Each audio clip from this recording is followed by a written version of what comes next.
Something on your mind? Miss Columbina, was it? I believe that's how the others addressed you. That's right. Names are funny things. Have you always been called Dainsleif? Yes. I take it your own name has a more complicated history. I have a different relationship with names than other people. To be honest, I'm not even sure that Columbina is my name. At least, not in the same way that Dainsleif is yours. But it's what everyone calls me, and I go along with it. A lot of my life has been that way. I get so used to things that I forget to question why they are so. I never used to think much about where names come from, or what they mean to people. Maybe something's wrong with me. You're different from other people. I sensed it the first time we met. You're more perceptive than most. I'm sure your long life and rich range of experience explains that. Do you ever find yourself missing Conria, Mr. Dainsleif? Difficult to answer. I have dreamed of the past many, many times. Sometimes I'm fighting tooth and nail. Other times I'm lying on the ground, defeated. I don't recall any happy moments from that time. It has been too long. Is that because hatred survives longer than love and affection? That would not be for me to say. I make no excuses for the grudges I bear. But whatever the reason, I remember little that was beautiful or sentimental. Thank you for your help with the Rerir situation. Without your efforts, I never could have learned the hidden truth of his story. You're welcome. I know he's your friend. Friend? He betrayed me. And I never really understood what he was going through in life. Some friendship, that is. Okay. So, do you plan to fight him with us? You see, you're torn. Now you know what really happened. You see the things he's done in a new light. I need some time. Of course. I completely understand. Anyone else in your position would feel conflicted too. Actually, I went through something similar myself recently. Something happened that changed my perspective on a situation. A situation I took for granted at the time, but now I feel very grateful for it. You mean the Harbingers who still support you, even though you've left the Fatui? Yes. I always thought they were only helping me because Harbingers are forced to work together. But then I abandoned them. A warrant was even put out for my arrest. And even now, they still support me. Which means I was wrong about them all along. Clearly, they view you as a friend. I feel a little guilty now. I regret not seeing her help for what it was, and not treasuring it. I see the guilt that you're feeling now, because I feel it too. Hopefully, talking about it will do us both some good. Have you noticed that the Traveler and Paimon are over there? I think they've been listening. Huh. Shall we say hello? Sure. Hello. Ah! They caught us!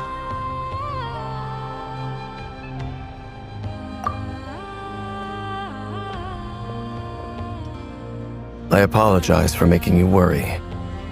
No doubt you wish to know where I stand on the plan to take down the Rerir of Solnari. I'm afraid I need a little time, but I will seriously consider joining you. You will? Oh, thank you so much! Everyone will be so grateful to hear that! They needn't be. This was something that I was going to have to face up to eventually. That doesn't matter to them. They're grateful to you regardless. You can't control their gratitude, so just accept it. And then, have a think about whether you're willing to join us.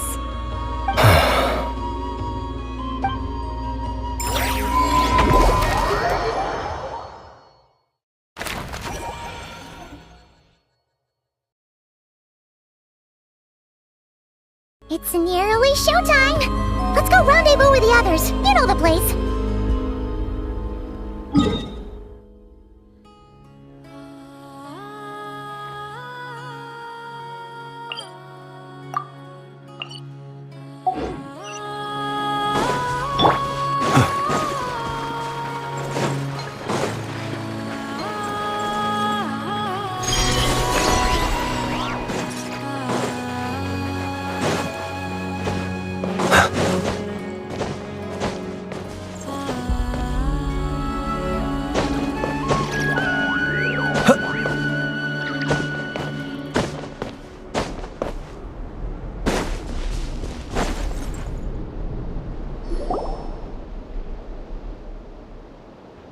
Ah, you're earlier than I expected. Hey, Flint's! Been waiting here long?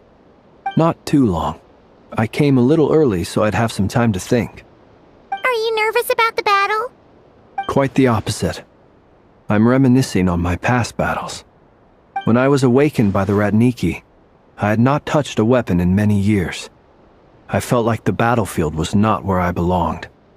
But after waging war against the Wild Hunt for so long, I came to realize something. A life of absolute peace is simply not a possibility for me. My restless flame indicates that somewhere inside of me, there is a deep yearning to root out the evil in this world. Oh, that doesn't sound like such a bad thing. Well, in the past, when I was a Fae whose primary concern was hibernation, it was hardly ideal. But it certainly serves me well here in the present. And I am delighted to be able to join forces with you in this endeavor. Looks like I'm not the first to arrive. Ah, Miss Lauma. Did you sleep okay last night? I struggled to settle down at first, because of the nerves. But don't worry, I got enough sleep in the end. I'll be just fine. Please, I'm just doing my part. Never! Over here!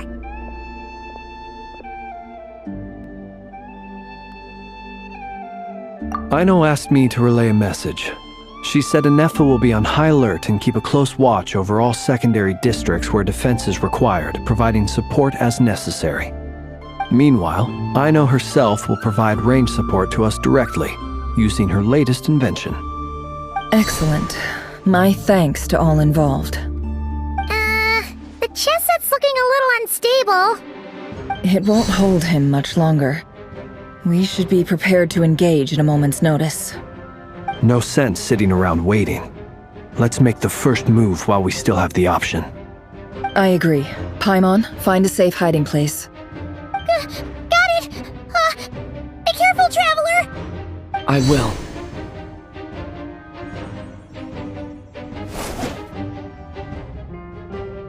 Everyone, take your positions as soon as the battle starts.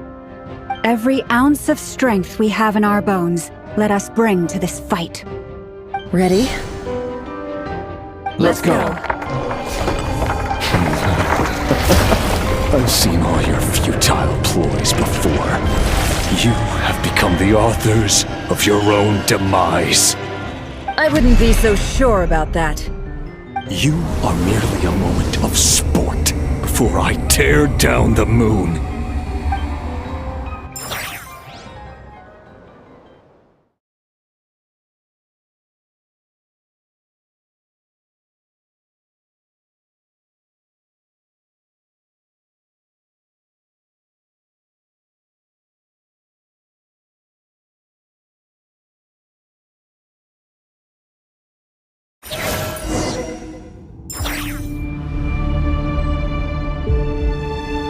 Stay on your toes. Yep, you too! You're just dead meat!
help you guys. Big Moonlight. Great. Are you quite finished? Be silent.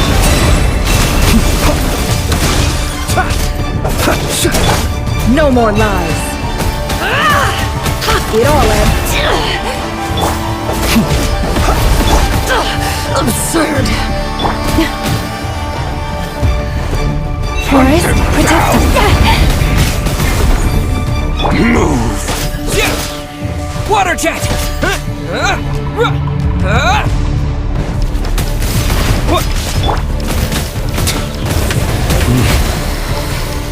Observe. Be silent. Moonlight betrays you. Observe. Close your eyes. Night falls. Observe. Move.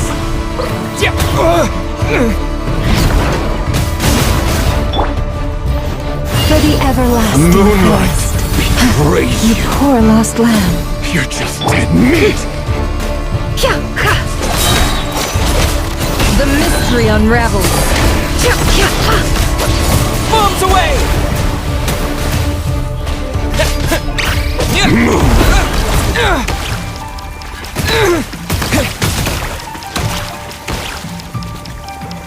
The moonlight Close your eyes. betrays silent. Night falls.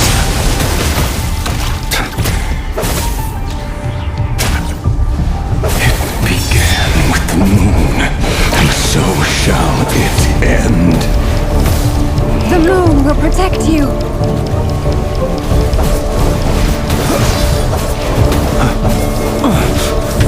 You'll sorely regret that.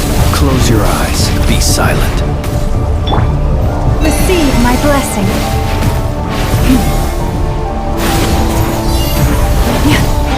Can't hide the truth. No more lies.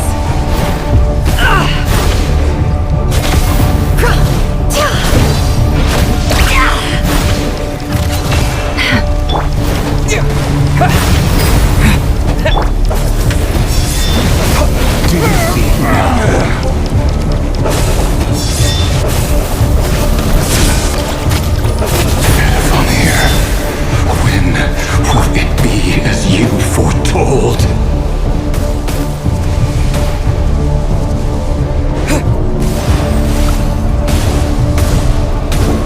Move.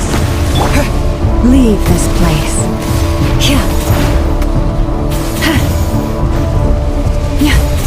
The moonlight betrays you. Have I brought this on myself?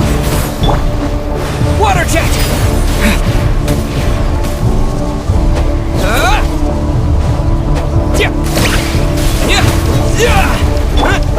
Close your eyes. Observe.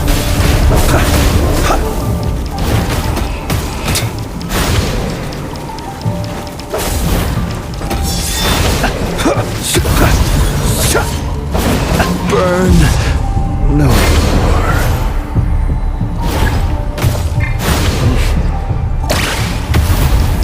Be silent. Observe.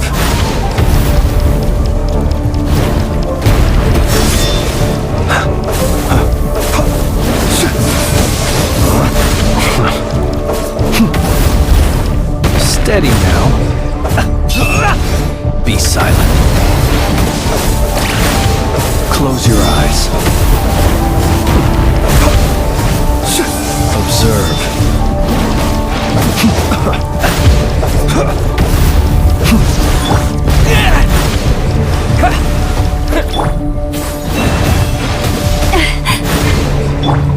Can't hide the truth. Your foul spirit is not welcome here. With one heart, we pray.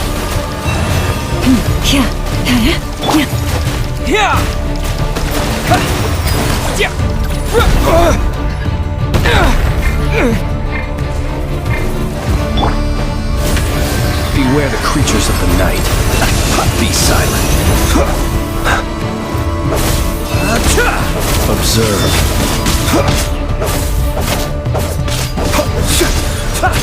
The moonlight! Are you quite finished? See you at the graveyard. Hunt him down! Boris, protect us. It all adds up. It all falls into place. The moonlight! Close your eyes. Raise you! To dust. Be silent. Hunt him Steady down! now. It's all futile! Observe. By the frost moon of old. Leave this place. Water jet! Move!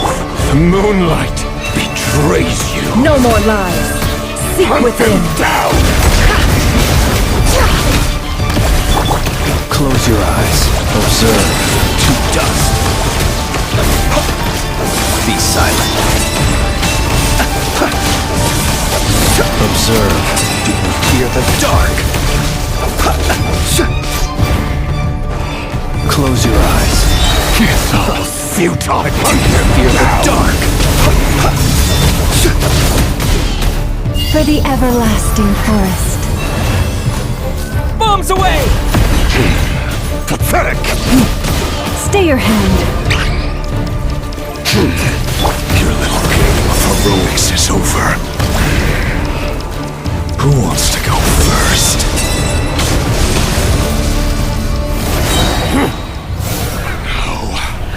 Get out of my sight!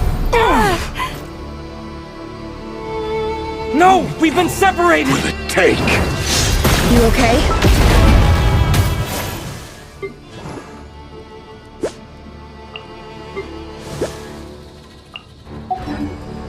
Never! Where are the others? Stuck outside the barrier. I guess he really doesn't like us.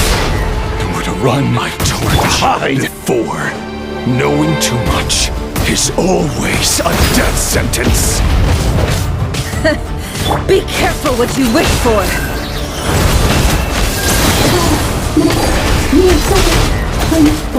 Lama! Can you hear me? Silence. The voices are gone. But at least I know they're still there. I need to focus. Stick to the plan. Remember my most important task. Just keep stalling him. If I can stall him for long enough, the moment will come. Deception ends here.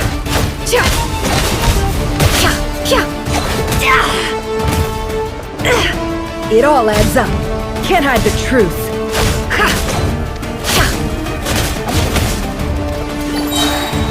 Seek within. Come clean. It all adds up. Yeah! Water jet! Yeah! Yeah!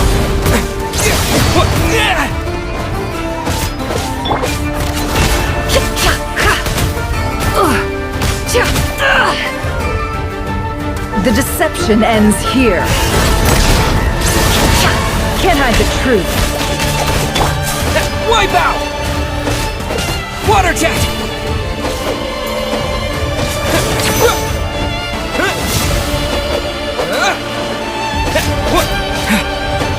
Yeah, go!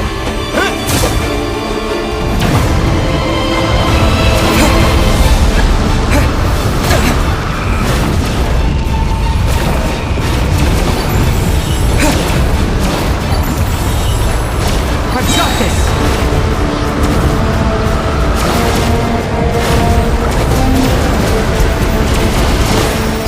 Bombs away!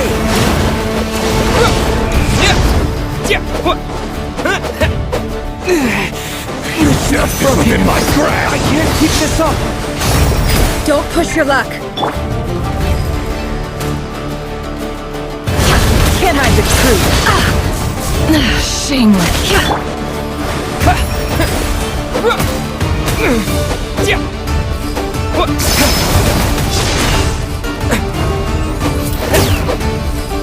Yeah! Go! It all adds up. Seek within. No more lies.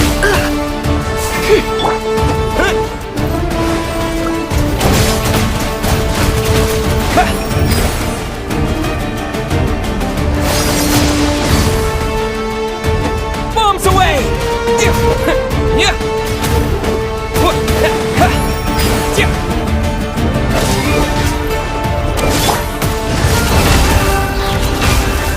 The mystery unravels. Destroyed and reborn. Water jet!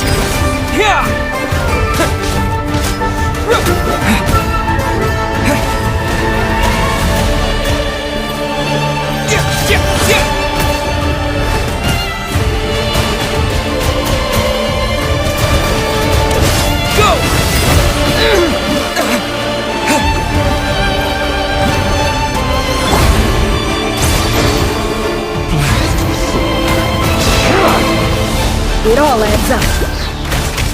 Can't hide the truth. Seek within.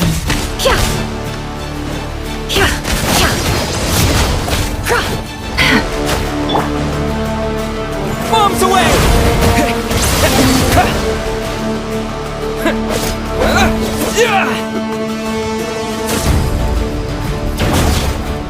It all adds up.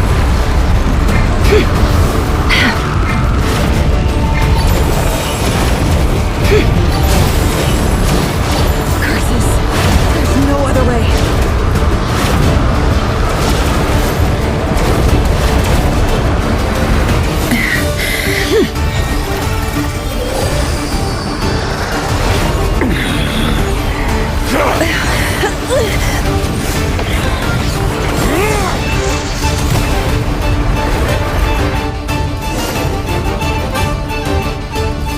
The only way to defeat Rerir is to borrow his own power. That means Columbina will have to disappear while you two bear the brunt of his attacks. You have to hold on. Find a way to keep him focused on killing the two of you.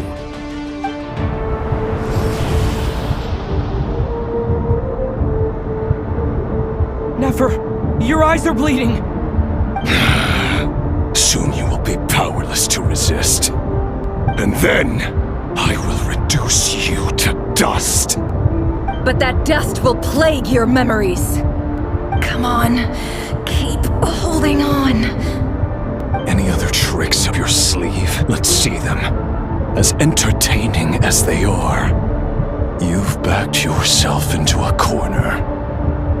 You don't fool me. I see your fear clear as day. I have to stoke his rage, make him unleash everything. You fear what you could never defeat. You fear the thought of never being able to save your beloved. You cannot win the fight against fate, Rerir.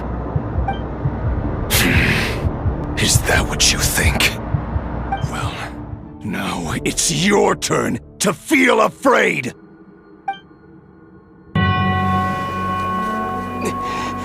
You fear the sound of your own name? Is it us you hate? Or is it what you've become? Let's see what becomes of you!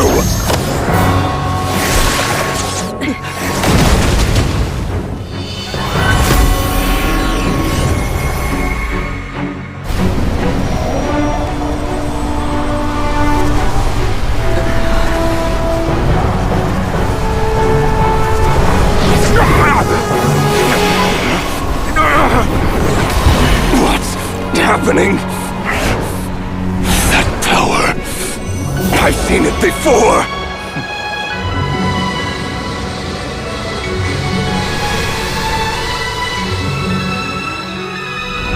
His power is on another level. We'll need to use an alchemical array to convert his power into a usable form. Then quickly channel it into Columbina, rendering her powerful enough to compete with him. I'll join you. I can help. If I release enough abyssal energy into a confined space, it'll create a potential difference, allowing us to extract a huge amount of elemental energy. Next, I'll synchronize with everyone's minds using Pyro, then give you temporary access to their abilities and fields of view. But it won't last long.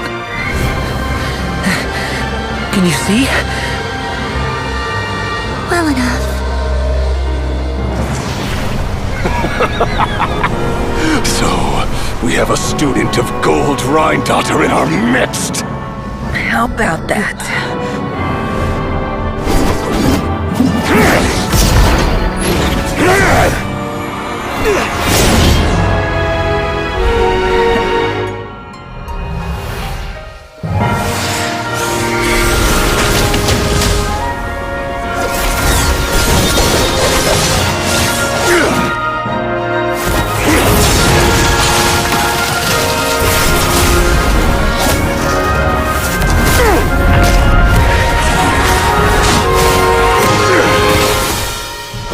You use my own power against me? Just like how you stole Kuvaki. Look familiar?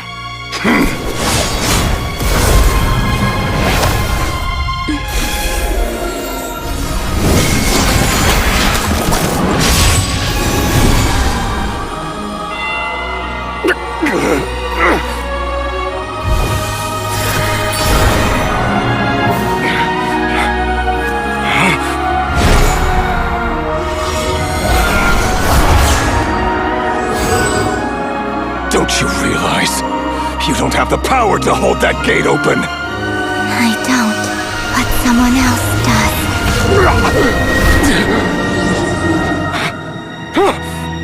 Goodbye, Rerir.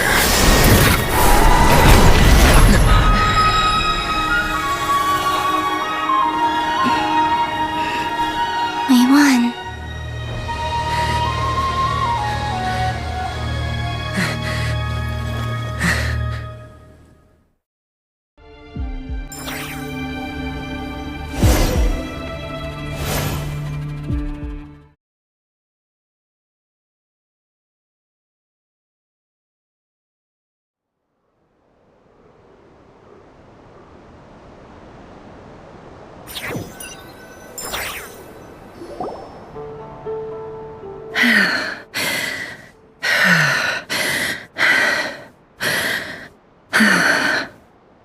Nefer, how are your eyes?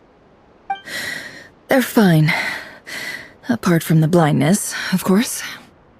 It's not too late. Let me handle it.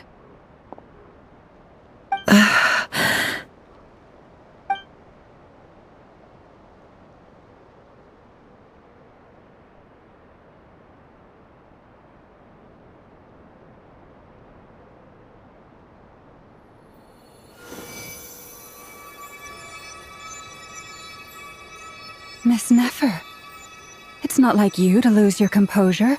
That was the most reckless thing I've ever seen you do. Reckless how? The situation was critical. Our lives were at stake. We had to do something. Even so. Okay. I guess you're right. Under the circumstances, it was a wise decision. You traded your eyes for an incredible victory. In business terms, I suppose that's a huge return on investment. I'd be hard-pressed to argue otherwise. Still, I don't like this outcome, and I don't want you to lose your sight for good. People suffer when they make sacrifices they shouldn't have to make, whether that means faith, strength, or in this case, your ability to even see. I had hoped you could win without sacrificing so much as a single hair on your head. Thank you. Really. All done. Don't try and open your eyes just yet. We'll see how you're doing in a couple of days. Until then, please follow your recovery plan to the letter. I'll send full details through Yehoda. For now, just get yourself home, relax, and rest. My dear friends, we have fought bravely and achieved a spectacular victory. A dark cloud has been lifted from the skies of Krai. All in this land will be grateful for what you have done.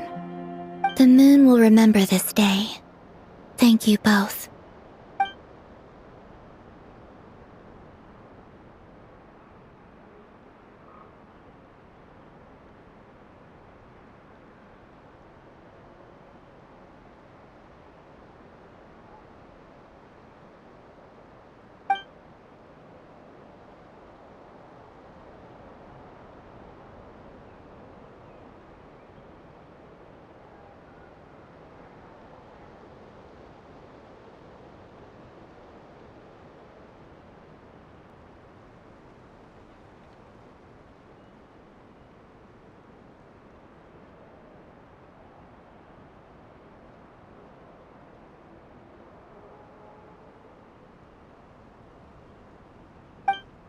There's something I want to let you know. What is it? When Durin connected everyone's minds so I could access their powers, I also felt everything they felt. And since Nefer's eyes were injured, my eyes are hurting now too. Huh. Hold on. Let me try. I only feel the pain. There's no actual damage. I just thought I should tell you. You're right. There's no damage. That's a relief.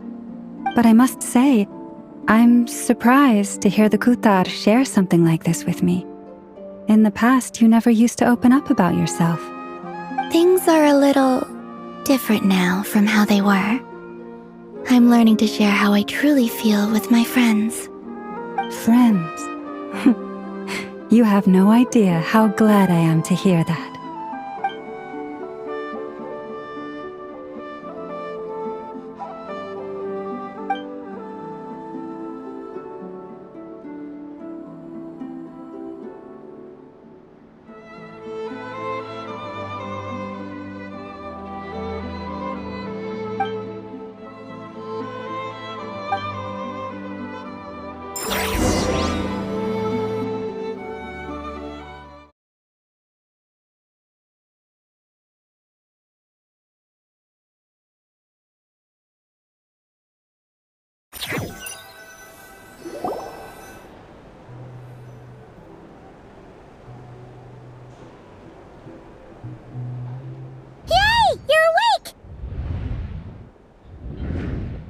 How are you feeling?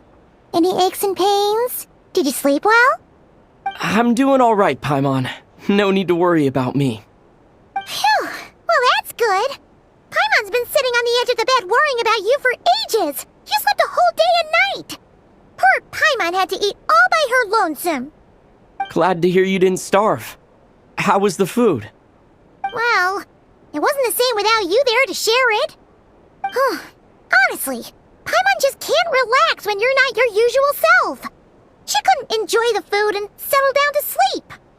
Well, I'm back to normal now. Oh yeah, and Albedo swung by earlier. He said to tell you to head to the tavern when you woke up. Varker and the others are organizing a victory feast and they want to celebrate with you. He also dropped off some medical supplies, but you seem fit as a fiddle, so guess you won't be needing those. If you're feeling up to it, let's head over now. Wouldn't want to keep them waiting.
We're here! Oh, Traveler and Paimon! Perfect timing! We were literally just saying how there's no way we're holding this victory feast without you any longer, and we would have postponed it till tomorrow. How are you feeling today? Much better. Thanks. Don't worry about me. Relieved to hear it. If that changes, just let me know.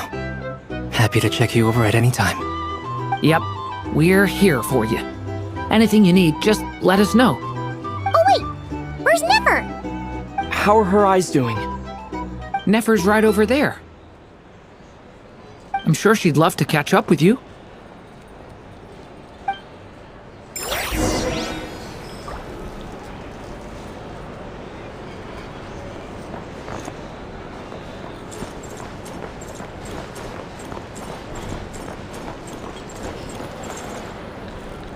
Hey there.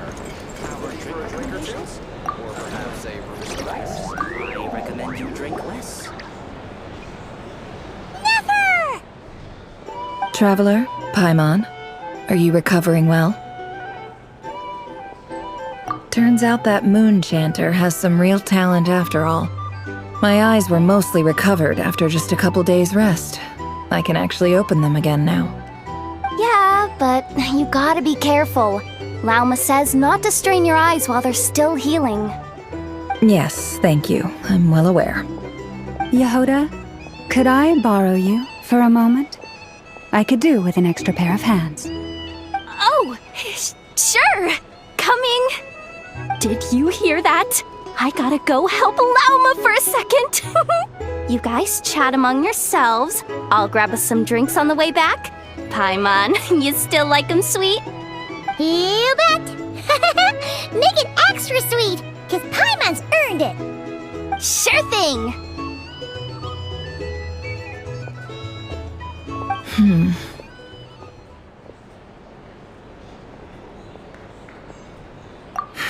The Rerir of Solnari. Kind of a snake, don't you think? No, definitely a snake. A poisonous one who spewed his venomous hatred everywhere. Anyone who seeks revenge out of hatred for other people has become a snake. That's something my dad used to say. Perhaps. I'm sure it sounds like a very wise and open-hearted perspective to your ears. But me? I think hatred is a perfectly justifiable emotion. What else is left when everything you depended on in life gets stripped away? Something's gotta fuel that drive to keep on living.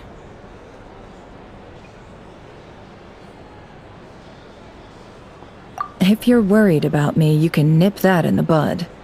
I'm not someone who gets stuck in the past. It's just... I suddenly feel like I was wrong to call my father a liar. He was just a fool. That's why the academia turned their back on him, and why the other tribes ganged up on him. Oh, father. How much better things could have been if you were a skilled liar. Look at the Ibis King. Thoth is a fiendishly cunning liar. And yet, strangely, he feels more like a father to me than my real dad ever was.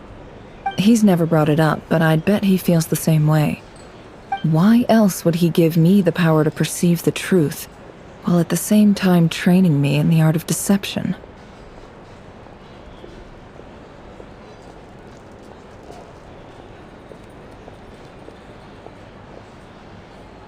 Well, King Deshret banished him to Aru, which is essentially a prison, and posed 3 questions to him. He promised that he'd have his freedom if he could find the answers. His response was to take on a physical form and approach me, hoping that I could become his envoy and search for one of the answers on his behalf. Did he really think I'd fall for that? He's stuck there. He can't make me return what he gave to me.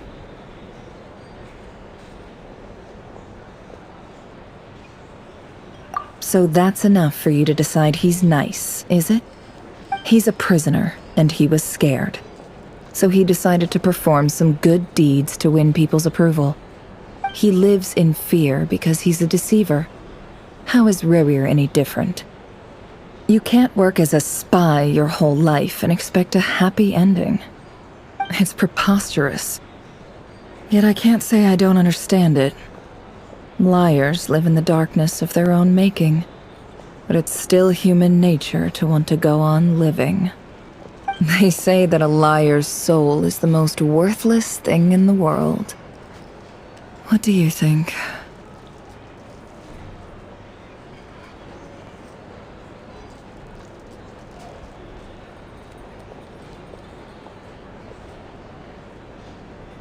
Good. If you understand that, it means you're smart. And you see things objectively. If you ask me, the soul of a liar really is worth nothing. Because all they care about is themselves.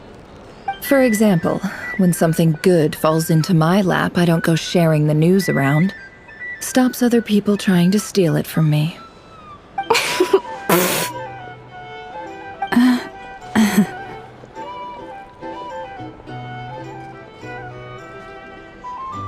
So be it.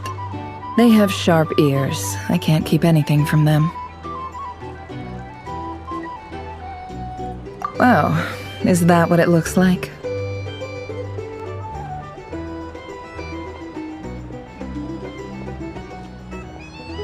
Well, you all know my past now, and I can't simply eliminate everyone who knows too much.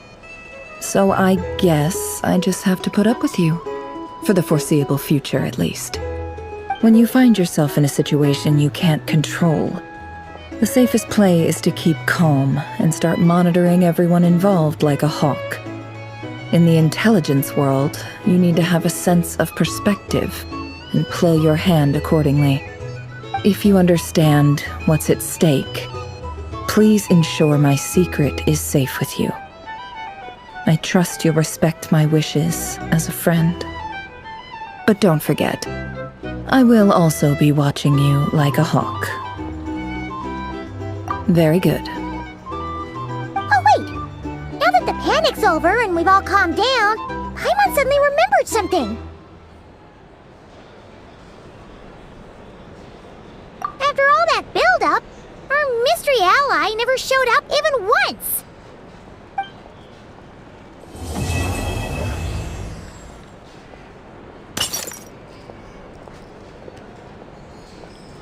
Huh? Am I imagining things?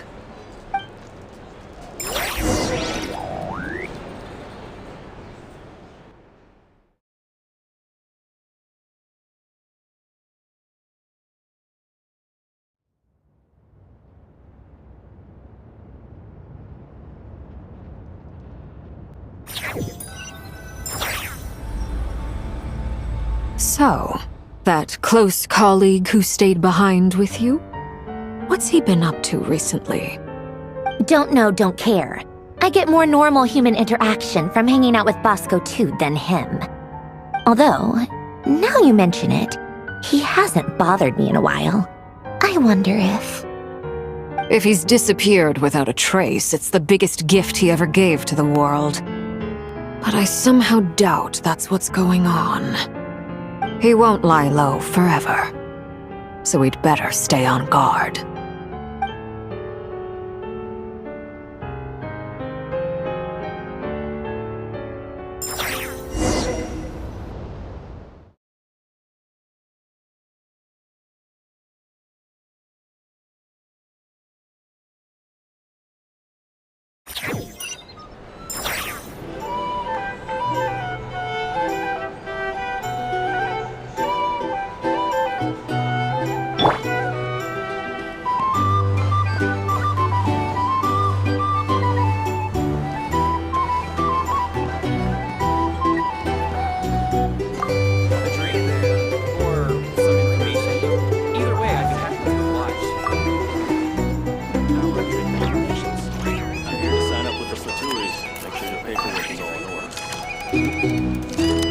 How have you been holding up?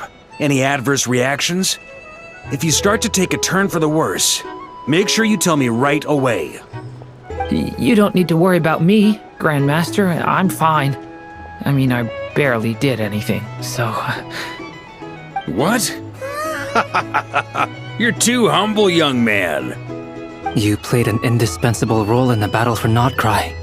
We can't thank you enough for your support. Sometimes, when people praise you, it's because you deserve it.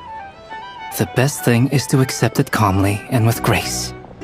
It's important to learn how to respond to words of admiration. Let's do a quick demonstration. Albedo, that was an incredible feat of alchemy. The pressure was on, but you worked flawlessly at lightning speed to get the job done. Thank you. I can't take all the credit, though. Durin played a big part in forming the alchemical array. See? Did you catch that? A masterclass in how to take a compliment. Okay, yeah, I did work pretty hard to help prepare for the battle. No point denying that. Hey, you guys! Hey, look who's bounced back! Looking good, traveler! Seems like you've recovered. You won't need to take any more medication. Can I get you a drink? Huh? You know how to order at a bar now? You've sure learned a lot recently. Handling a drinks order is ridiculously simple compared to alchemy. Don't worry, I'll blend into society yet. Paimon believes it! You're clearly a fast learner, just like your brother. To be totally honest though, Paimon didn't quite follow all the details when you first explained the plan to us. Don't worry, that's completely understandable. Unless you're a student of alchemy, it's hard to grasp the principle and how the process works. To put it in the simplest terms, we saw how our enemy stole the power of Kuvaki. And that gave us the idea of stealing his power to turn it against him. When facing an enemy you have no hope of defeating, it's best not to engage them in battle. So, instead of looking for a way to overpower him, we decided to help Columbina get strong enough to at least stand up to him in a fight. For this to work, we had to analyze his modes of attack, confirm who his main target was, and make sure that he wouldn't go beyond the range of the alchemical array. For added security, we prepared a total of 4 arrays. But to mitigate the impact of the battle, we identified one location in particular as the ideal spot, which is where the confrontation took place. The alchemical array absorbed his abyssal power. Then Durin processed it to render it usable by Columbina. That power enabled her to do what would otherwise have been nigh on impossible. What surprised me was that Dainsleif actually agreed to join us. Given his history with Rerir, he had every right to sit this one out, but we're extremely grateful for the decision he made.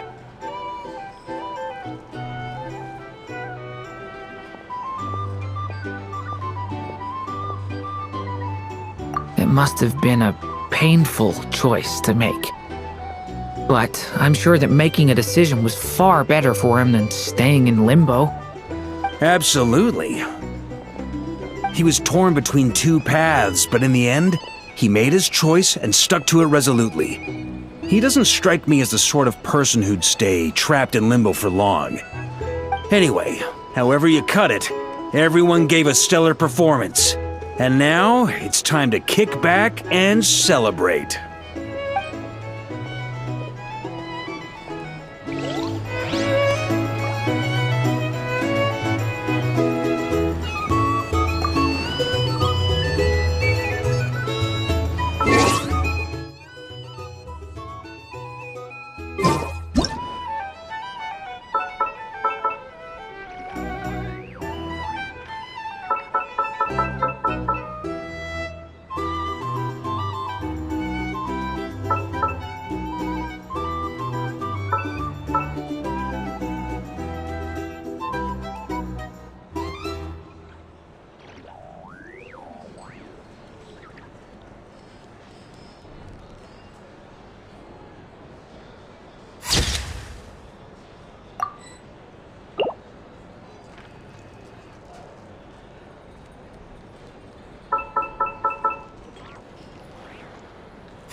Lord Sangama Bay. How lovely to see you. I must thank you for the device you provided. It was an enormous help. Would I be right in thinking that it was developed by the Academia? Why come and ask me when you clearly know already? I mostly came to thank you. That's more like it. A little gratitude goes a long way with Lord Sangama Bay. Play your cards right, and you might even stand a chance of becoming my long-term supplier. The chance to work with such a kind and charitable investor as yourself would be a great honor for the Curatorium. Huh? Charitable? Who said anything about charity? First I'm hearing about it. Let's see. The first plot of land you purchased in Krai, your desert interests, and... Stop! What do you think you're doing? Exposing my investment history! It's nothing to hide from. They're all perfectly legitimate investments. And some of the land you purchased was with the intent of building a sanctuary? Yes, I heard about that too. How did you... You're a curious case, Lord Sangama Bay. You don't like people finding out about your good deeds, do you? But I'm afraid no matter how hard you try to keep things under wraps, where there's a will, there's a way. You did it for Sumeru, didn't you? It was empty land that was gonna go to waste otherwise. I figured if I built something there, it might at least get some use in an emergency. Disasters are capricious things. They strike without any warning. I've lost family to a disaster before, and I don't want to lose any friends or business partners if I can help it. My elder sister used to dream of finding a sanctuary. Somewhere with plenty of food, water, and medicine. Where everyone could live happy lives. It was something I looked into, but after discussing things with the Dendro Archon, I decided on a more effective strategy. The tech people handled the tech, and Moneybags provided the Mora. It just made the most sense. It's a pity that so few people know the truth about you.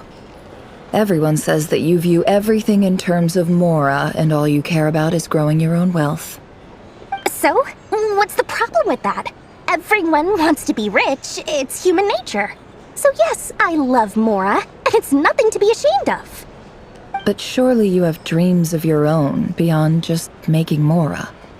You don't get it, do you? My dream is to invest in other people's dreams. And, you know, make a nice little slice for myself along the way. Just thinking about it makes me happy. That sweet, sweet sound of Mora. Thank you. For the device? And the pendant. Oh, that. I was just returning a favor. Don't worry about it. Seems like we've both been away from home for a very long time. Yeah. So long that I barely remember what my family even looked like. That would be your mother, father, and sister? Yeah, though it's been years since my sister passed away. It's not like I want to forget them, obviously, but memory can be even more ruthless than the most calculating business person. Beyond a certain point, if something isn't helping you, it just gets rid of it. My sister can't help me now. Slowly but surely, her face is fading from my mind's eye. It's become a vague impression. Not everything will fade.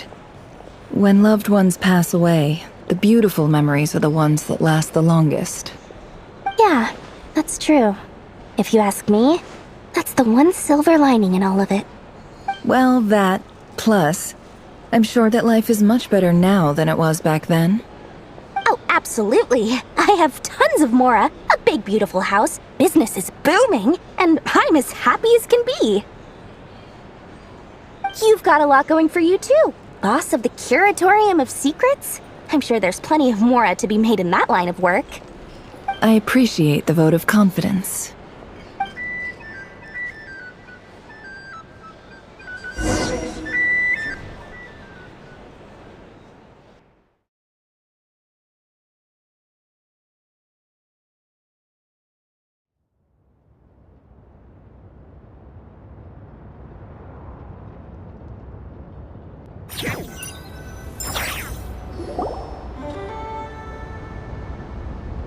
That's the only reason you're here? Yes. I've thought a lot about it, and I've realized that you, me, and Arlecchino should be friends.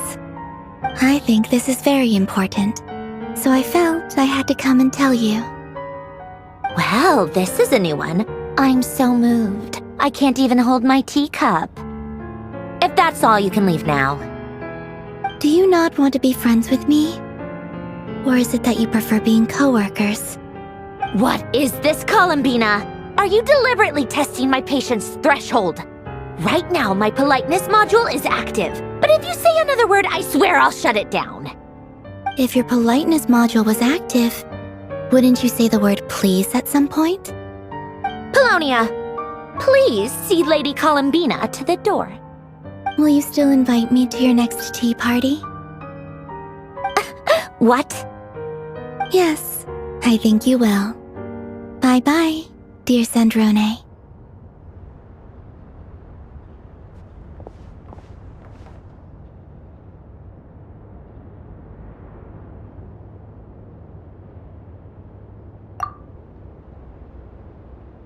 Last time, the Wild Hunt escorted you out.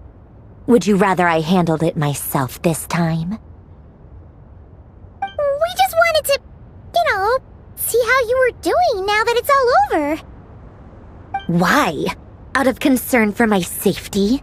I hope you didn't seriously think that the Rerir of Solnari would be able to lay so much as a finger upon me, given how prepared I was. Mostly because you kinda helped us out, so we just wanted to check you were okay. Looks like all your robots are fixed, huh?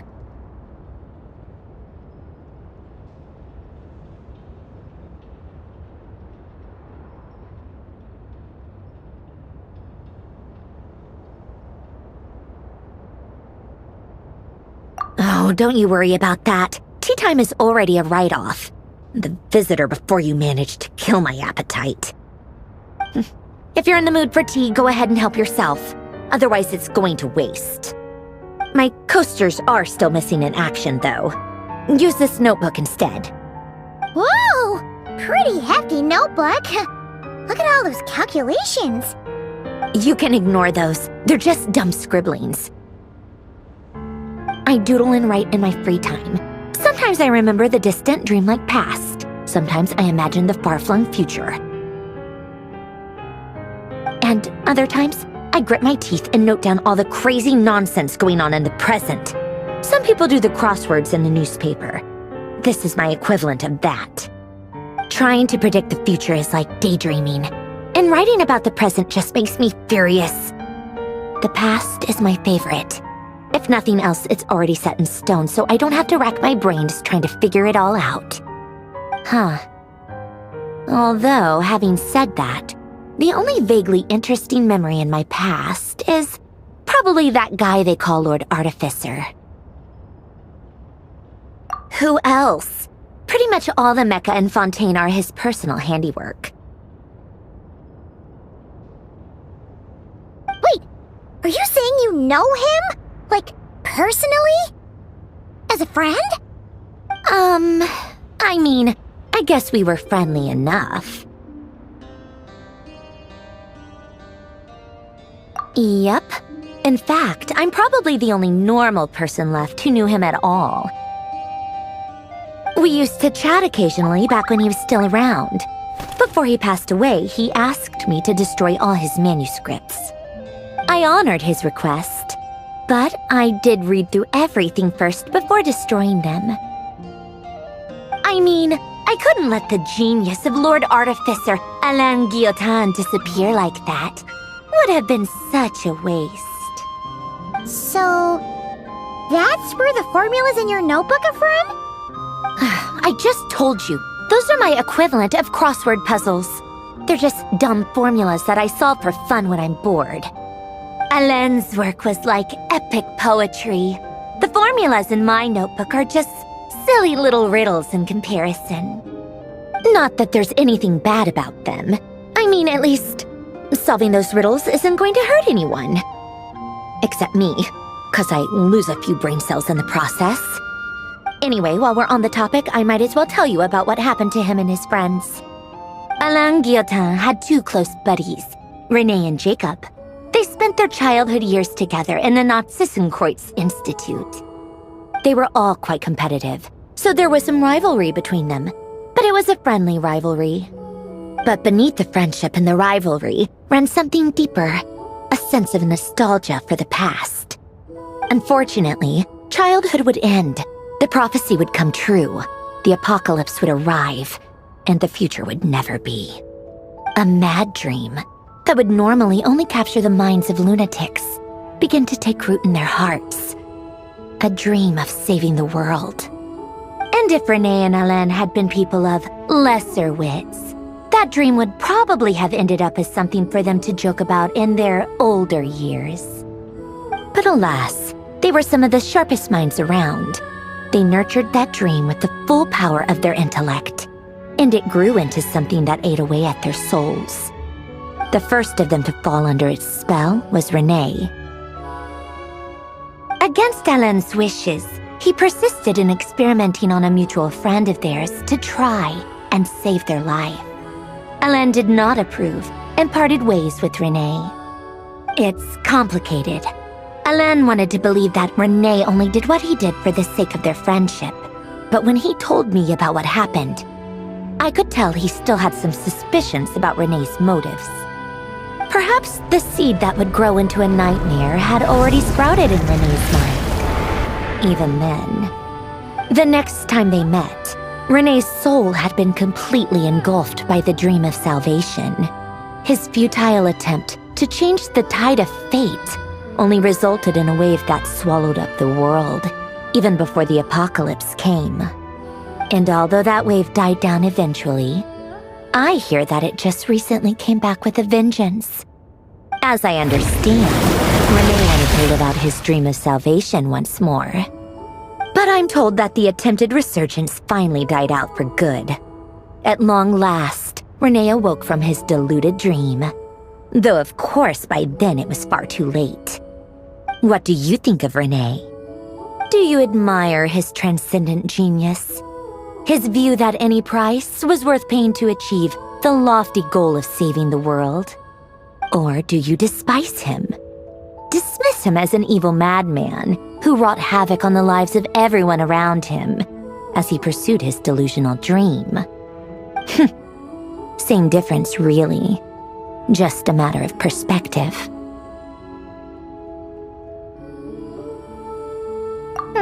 What a cop-out.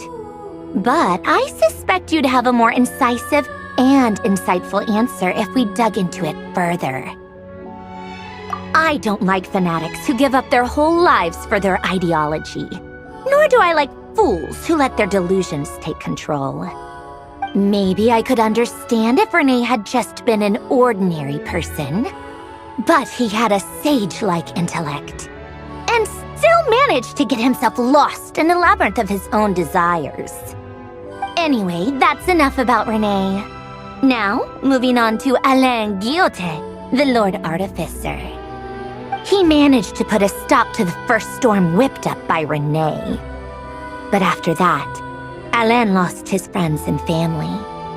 To his credit, I suppose, the loss of his family and friends was purely a tragic accident. It's not like Alain sacrificed them for his cause or anything. After that, the only thing supporting his work was the same dream that had dragged his closest friend down to the abyss. But although the desire to save Fontaine drove him to found the Fontaine Research Institute, Alain continued to reject any form of transcendental knowledge or power. He was suspicious and fearful of it, having seen the way it had affected his closest friend. I think that formulas and machines derived solely from human intellect were the only thing that gave him a sense of spiritual comfort. Yet Alain's intellect was simply too great. It barely left him space to breathe in his lifetime. Once he realized that the end of his life was approaching, he finally accepted the truth. The Narzissenkreuz Institute needed someone, and a human being, to see its story through to the end. He quit working on his formulas, trading them in for the fairy tales that had played such a formative role in his childhood, but which he barely touched in his adult life. He told me that the director of the Narzissenkreuz Institute used to read those fairy tales to the children as bedtime stories. Apparently, they worked wonders at sending kids off to sleep. I think that all he wanted at that time in his life was to be able to sleep deeply without being plagued by depression. By that point, nothing else really mattered. At the very end, he laid down to rest in the ruins of the former Narzissenkreuz Institute orphanage, while the Fontaine Research Institute he had founded continued tirelessly with its work. Many years after that, tensions over competing dreams would once again cause a rift, this time between members of the Fontaine Research Institute. But the actions of those fools had nothing at all to do with Alain. And that is the story of two people from the Narzissenkreuz Institute who both wanted to save the world. One went all in on his fantasy of salvation without ever looking back, and ended up calmly sinking to the bottom of the deepest sea. The other sought desperately to burn bright in his life, even though he wasn't sure where he was going. I do sometimes wonder, why is it that people like them have such grand hopes of saving the world? Even the grandest tree starts as a tiny seed. So perhaps, for each of them, their mission to save the world began with a very simple desire: to save themselves. They were young children with friends and family who mattered to them, desires to explore the meaning of life, ambitions to have a successful career. They didn't want to see all of that taken away in one fell swoop. Or maybe they just wanted to find something to anchor themselves within the chaos, to stop them getting quietly swept away by the storms of life. But instead, the search for their own salvation took them down the rocky road laid out by fate. Do you think the desire to save oneself is enough of a justification to try and save the world?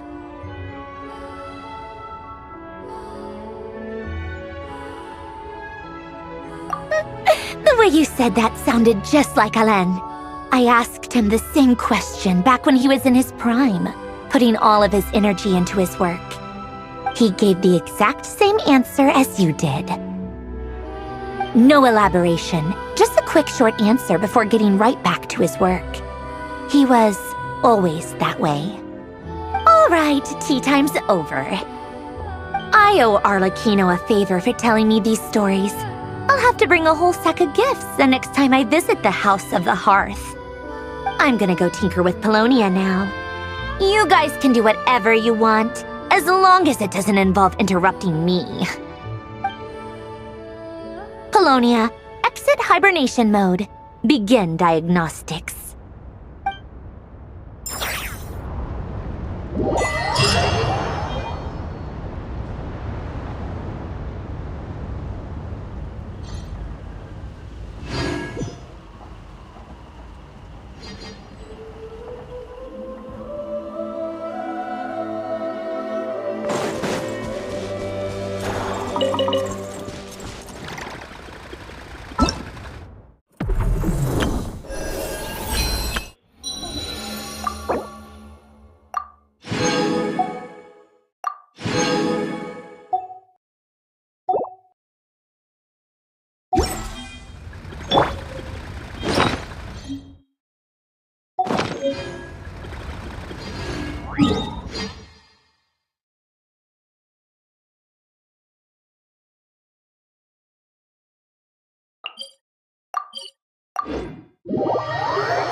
Panther.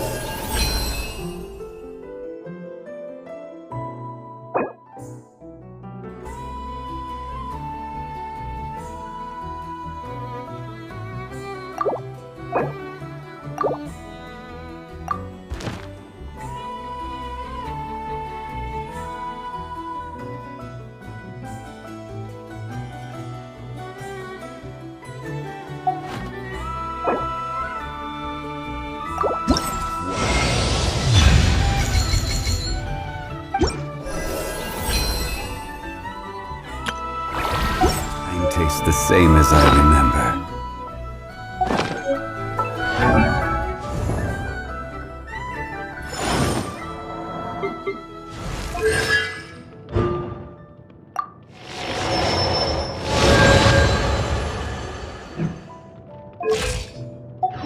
But where are those who share the memory?